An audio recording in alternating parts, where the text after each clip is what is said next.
Okay, in terms of the types of questions, they're all, each one of these, it's about 1/3 for each, about 1/3 each. So procedural questions, what these are is maybe a definition, it's recognizing which are the same or different.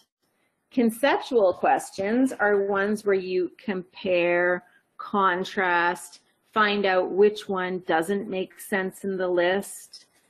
And the other third is problem-solving questions. So these might be word problems or application questions. Okay, so they're about 1/3 of each. In terms of the types of questions that you're going to have, tonight we're working on functions, which is rational functions. That's what we're working on tonight. That's about half of the exam. So about 1/2 of the exam is rationals, sine, polynomials, exponents, and logs. Okay, about 1/3 of the exam is your probability. So that's going to be like your counting methods, permutation combinations. And then we have the last section, which is your logic puzzles and your set theory, which are your Venn diagrams. Okay, so that's what is going to be covered on the diploma and the weighting of each one. Okay, so just some tips about the diploma, okay?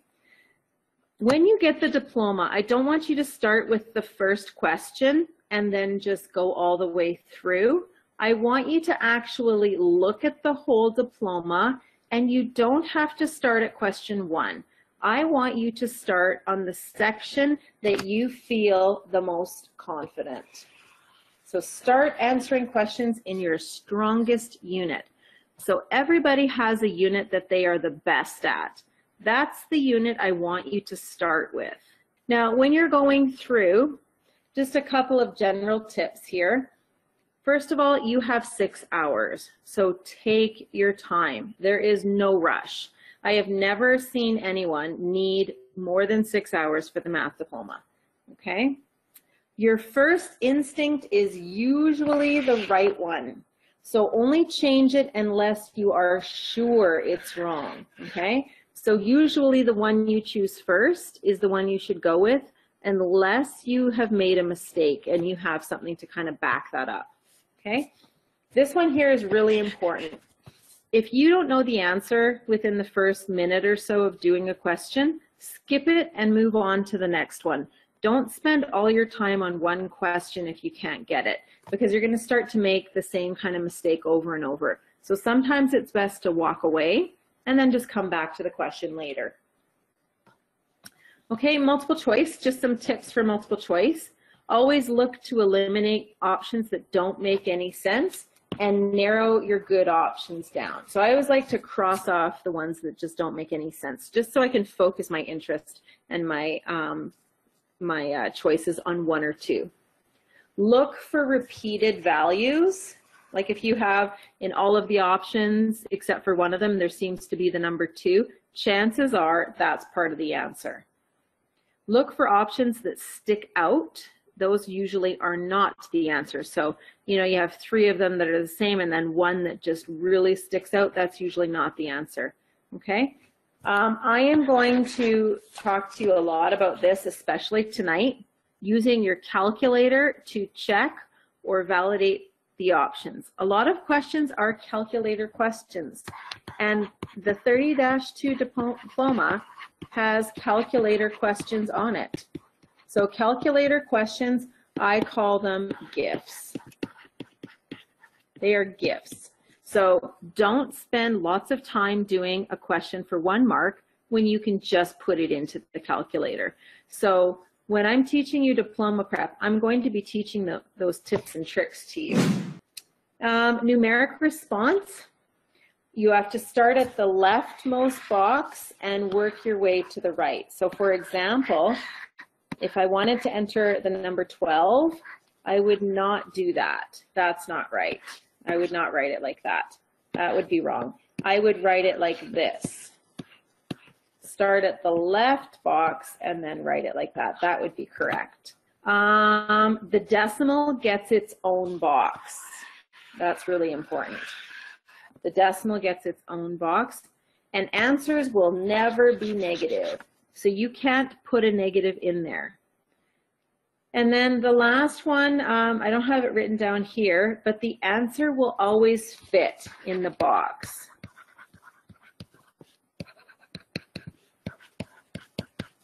So if you get an answer and you need extra boxes, that means that your answer isn't right. It will always fit there. Written response, we talked about that. This is really important. Do not use any abbreviations. Can you put the decimal inside the box? And the answer is yes. So for example, you could do something like this. Let me just change my pen color. 1.2, like that. So the decimal does get its own box. Okay, do not use abbreviations because your teacher is not marking this.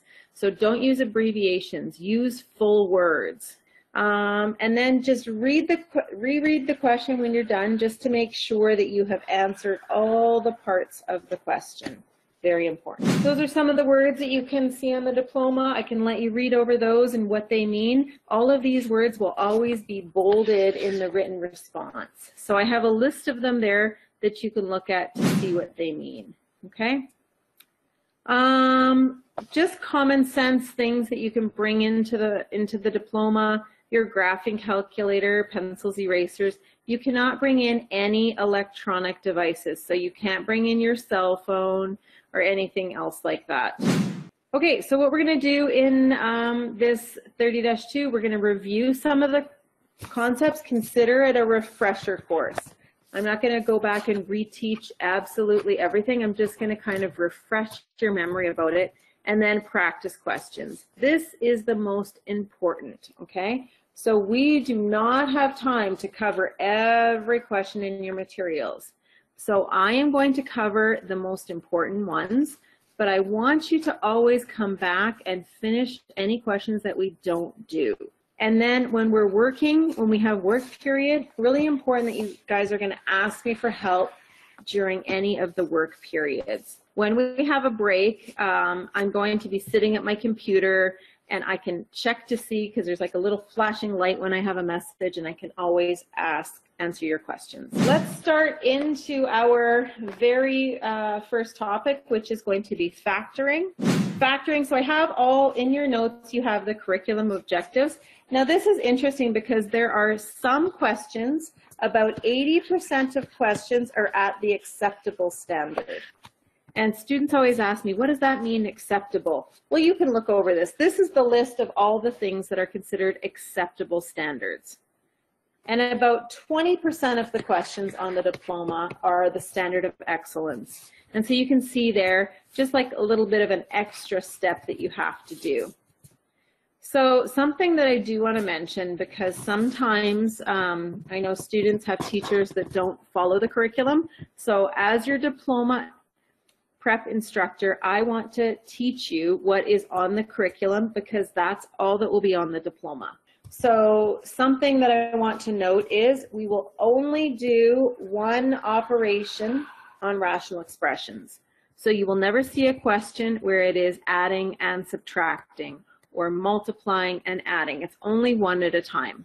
So quadratics can be solved using a variety of methods. You don't have to factor. It's just one of your choices. So you have the choice between using factoring or the quadratic formula.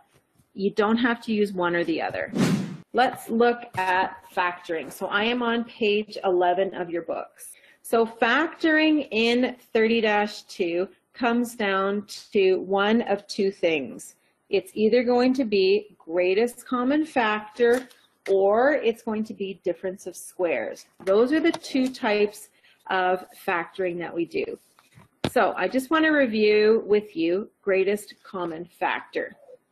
So the greatest common factor, I always want you to look for this first. It's the very first thing that you look for. So to look for a greatest common factor, you want to find a number that goes into both the numbers. So there's two types of greatest common factor. One is the number, the other is the variable. So there is a way to do greatest common factor on your calculator, okay? So if you ever wanted to know the greatest common factor between two numbers, here's the steps you can do on your calculator.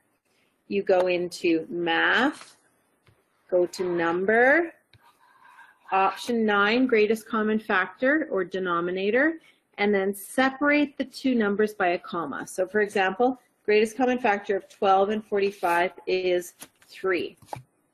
Okay, I'll show you how to do this on your calculator in a minute. And then the other greatest common factor is the variable. So the greatest common factor of two variables is the common variable with the smallest exponent. Let me show you an example of that.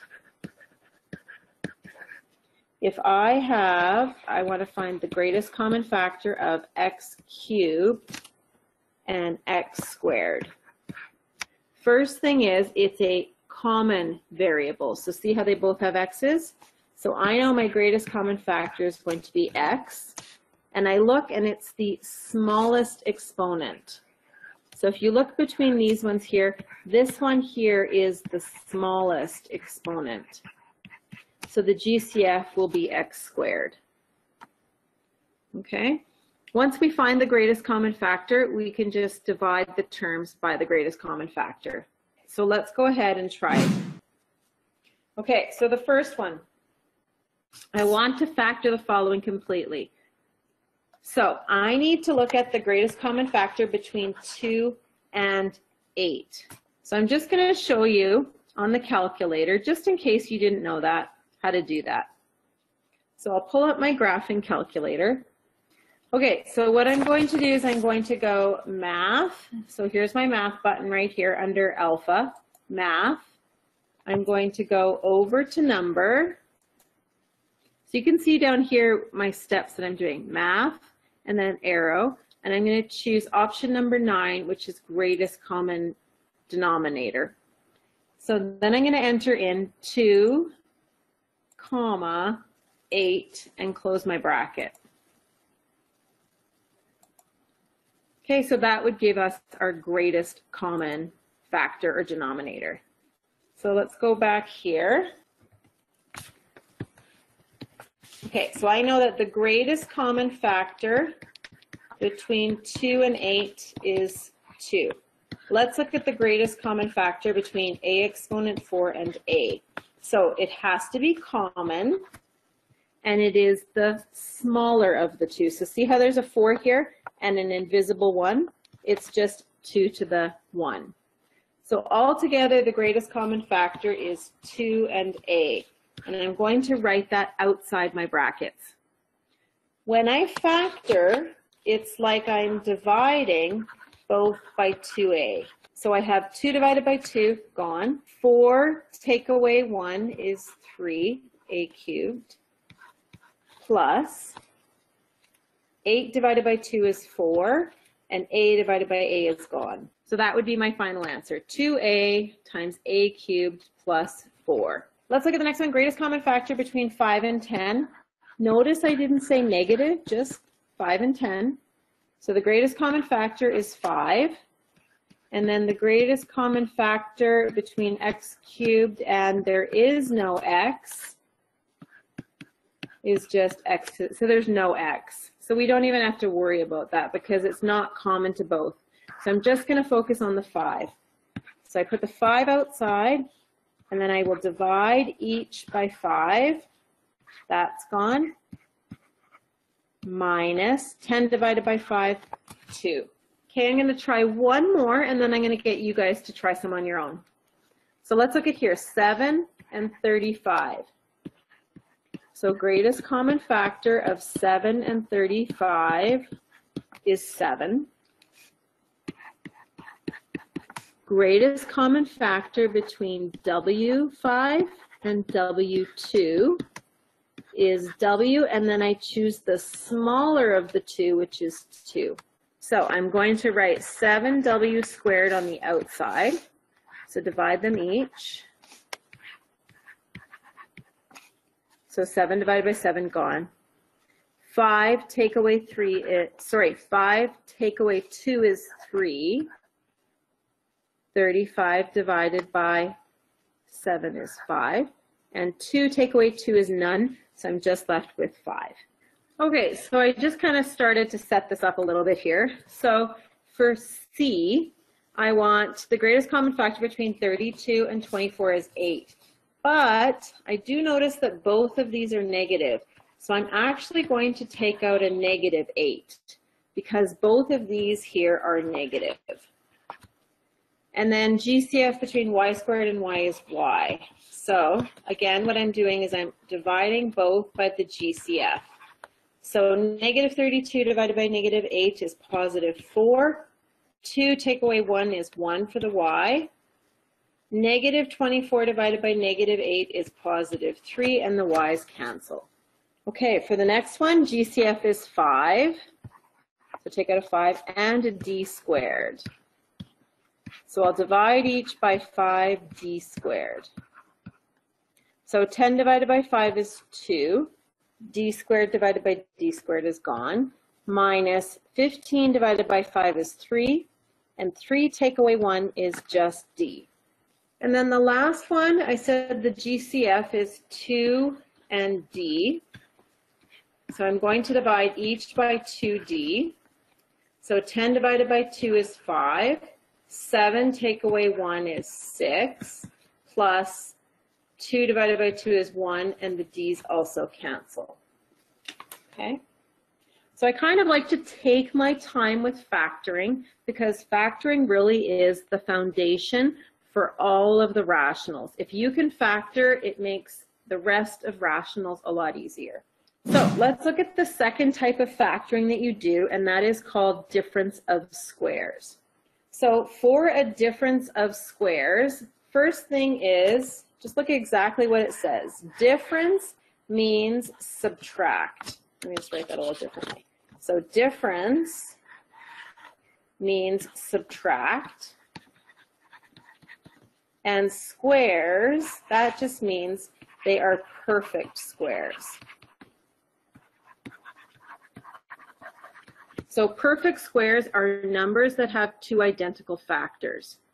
Okay, so a difference of squares. So it's going to be two perfect squares subtracted. So all we have to do is take the square root of the first term, put it in the first number, the square root of the last term, put it in each number, add one set and subtract the other. So I could write it as minus plus, or a plus b, a minus b. It doesn't matter the order, one or the other. Now, if you've forgotten what perfect squares are, you can definitely list them into your calculator. You can go into y1 and enter in x squared, and then if you go into your table, it lists out all of the perfect squares. The other option that you can do is just take the square root and see if it's a whole number. So I'll show you that on the next one. So other thing that I want to refresh your memory on is when you take the square root of a variable. So if I take the square root of a variable raised to an exponent, let me just say here. So variable raised to an exponent. If I take the square root of that, the answer is going to be variable to the exponent divided by 2. So that's not in your notes, but I would definitely write that down. Okay, so the square root of a variable is, variable to the exponent is equal to the variable to the exponent divided by 2. So we'll use these two things to be able to factor difference of squares. Okay, let's try some examples. So first one, here's what I go through and I check. First of all, is there a GCF? Okay, so because there is an imaginary 1 in front of there, that means that there's no GCF. Okay, whenever there's a 1 in front. So I'm going to check to see, do I have perfect squares? So x squared is a perfect square because when I take the square root, it's going to be x to the exponent divided by 2, which is just x. that just equals x. So that's a perfect square. And then I'm also going to check 36. When I take the square root of 36, it's 6, which means it is also a perfect square.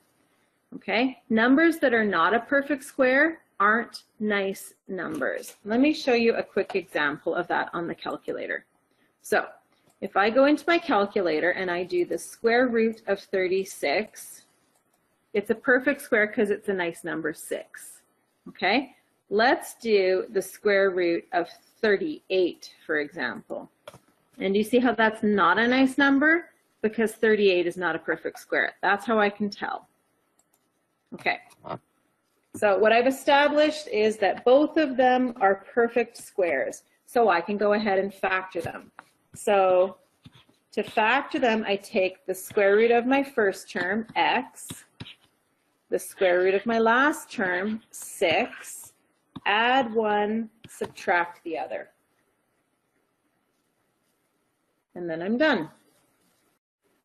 Let's look at the next one. Okay, so first thing I would do myself, if I wasn't too sure, I would check, is there a GCF between 4 and 49? And actually the GCF is 1, so there is no GCF. Okay, second thing is I'm going to check to see if these are perfect squares. So the square root of 4 is 2, so I'm good. The square root of 49 is 7, so I'm also good. And the square root of n squared is just n to the 2 divided by 2 is 1. So it looks like I have all perfect squares, so I'm good to go. So let's factor that. So the square root of 4 we said was 2. And the square root of n squared is n. So I have 2n and 2n. The square root of 49 we said was 7. So I put a 7 there. And then I just add one set and subtract the other. I'm going to do one more with you, and then I'll get you to try some. So always start with GCF first. So the GCF of 36 and 4 is 4. So I need to start there first. So let's take a 4 out, which just means I divide each by 4. So 36 divided by 4, 9k squared, minus 4 divided by 4 is 1. Okay, let's just check on the side here. The square root of 9 is 3, so we're good. The square root of k squared is k, so we're good. And the square root of 1 is 1. So we're good on all of those. So let's go ahead and factor it. Square root of 9 is 3, so 3 goes in the first. Square root of k squared is k, that's also in the first. And then the last one, the square root of 1 is 1. So I add one set and subtract the other. And now it's factored. Okay, so let's finish these ones off here. So again, I'm going to start with the greatest common factor. I always check that first. So GCF of 196 and 144 is 4. So if you guys don't like to do that by hand, you can use the graphing calculator to help you. Don't forget that. So I'll divide each by 4, and I get 4 on the outside, and then it's 49n squared minus 36. So whenever I have two things that are subtracted, I just want to check if they are perfect squares. So square root of 49 is 7. The square root of n squared is n. Square root of 36 is 6, so I'm good to go. So don't forget to keep the 4 on the outside.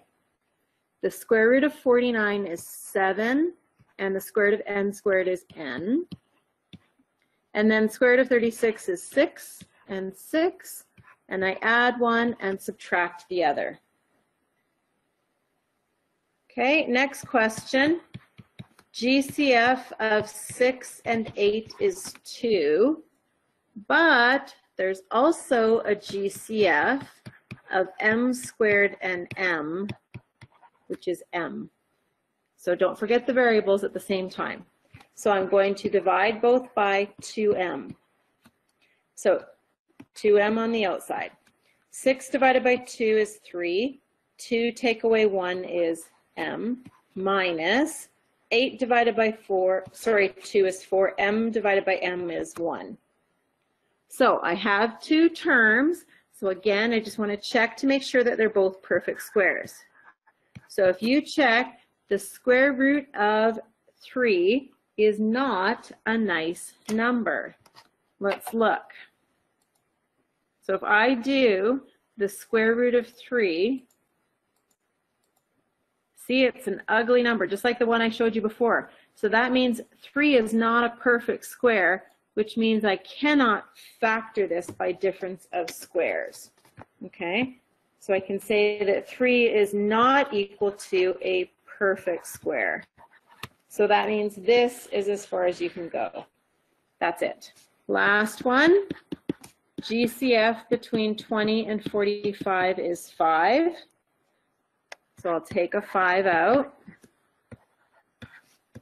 Then I have 4a squared minus 9. And then again I check. Square root of 4 is 2. Square root of a squared is a. Square root of 9 is 3. So I'm good to go. First number is 2 and a. Second number is 3. Add 1, subtract the other.